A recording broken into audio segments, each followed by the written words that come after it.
Hi everyone, welcome to ఈ Lakshmi families. ఒక వీడియోకి ఆడియోతో పాటు క్యాప్షన్ కూడా పెట్టాలి. ఎందుకు పెట్టాలి అంటే కొంతమంది వినలేని వాళ్ళు ఉంటారు. అలాంటి వాళ్ళ కోసం క్యాప్షన్ పెడితే వాళ్ళకి మన వీడియోలో ఏం చెప్తున్నామో అది ఈజీగా వాళ్ళు అండర్స్టాండ్ చేసుకోగలుగుతారు. క్యాప్షన్ అనేది ఎన్ని లాంగ్వేజ్లో అంటే అన్ని లాంగ్వేజ్లో పెట్టుకోవచ్చు. మనకి క్యాప్షన్ ఈజీగా పెట్టాలంటే ఏ యాప్ యూజ్ చేయాలో ఇప్పుడు మీకు స్క్రీన్ మీద డీటెయిల్గా చూపిస్తాను, ఒకసారి చూసేయండి. ముందుగా మనం ప్లే స్టోర్ని అయితే ఓపెన్ చేయాలి.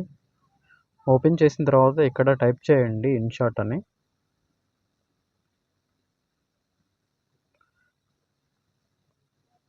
ఇక్కడ ఇన్షాట్ డౌన్లోడ్ చేసుకోవాలి. ఇక్కడ నేను ఆల్రెడీ డౌన్లోడ్ చేసుకున్నాను. అయితే డైరెక్ట్గా మీకు ఓపెన్ చేసి చూపిస్తాను. ఇలా ఓపెన్ చేసిన తర్వాత ఇంటర్ఫేస్ ఇలా వస్తుంది. వీడియోస్, ఫొటోస్, కాలేజెస్ ఫ్రేమ్స్ అని. మనము వీడియో ఎడిటింగ్ చేస్తున్నాం కాబట్టి క్యాప్షన్ కోసం ఇక్కడ వీడియోస్ దగ్గర క్లిక్ చేయండి. క్లిక్ చేస్తే ఇక్కడ న్యూ అనే ఆప్షన్ వస్తుంది. మనం ఇక్కడ ఈ ప్లస్ బటన్ దగ్గర క్లిక్ చేస్తే మనకు ఏ వీడియోలో అయితే క్యాప్షన్ పెట్టాలనుకుంటున్నామో, ఏ వీడియోలో అయితే ఎడిటింగ్ చేయాలనుకుంటున్నామో ఇక్కడ మనకి అన్ని వీడియోస్ కూడా ఇక్కడ మనకు డిస్ప్లే అవుతాయి.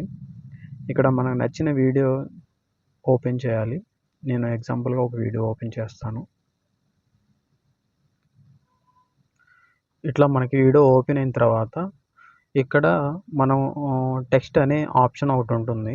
ఆ టెక్స్ట్ దగ్గర ప్రెస్ చేయండి.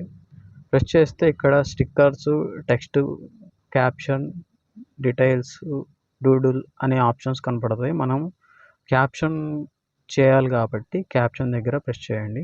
ప్రెస్ చేస్తే ఇది ఏంటంటే ఆటో క్యాప్షన్ అనే ఆప్షన్ కూడా ఇందులో ఉంటుంది. మనము టైప్ చేయాల్సిన అవసరం లేదు. ఈ ఆటో క్యాప్షన్ పనిచేయాలంటే కంపల్సరీగా మనకి నెట్ అనేది కావాలి. అప్పుడే మనకి ఆటో క్యాప్షన్ అనేది జనరేట్ అవుతుంది. ఇక్కడ స్టార్ట్ బటన్ దగ్గర ప్రెస్ చేస్తే అది ఆటోమేటిక్గా క్యాప్షన్ తీసుకుంటుంది. ఇక్కడ మీకు చూపిస్తాను. మనం ఏం చెప్తున్నామో అది క్యాప్షన్ రూపంలో మనకి ఇక్కడ చూపిస్తుంది. ఇదిగో చూడండి, hi bro, welcome to Ramalakshmi YouTube channel. ఇట్లా మనం ఏవైతే చెప్తున్నామో అది క్యాప్షన్ రూపంలో చూపిస్తుంది. ఇలా చేయటం వల్ల మనకి ఎవరైతే వినలేని వాళ్ళు ఉంటారో వాళ్ళు ఈ క్యాప్షన్ ద్వారా మన కంటెంట్లో ఏం చెప్తున్నామో అది క్లియర్గా అండర్స్టాండ్ చేసుకోగలుగుతారు. అప్పుడు మనకి వ్యూస్ అనేవి చాలా బాగా పెరుగుతాయి. కాబట్టి ఈ వీడియో మీకు నచ్చినట్లయితే లైక్ మరియు షేర్ చేయండి. Thank you.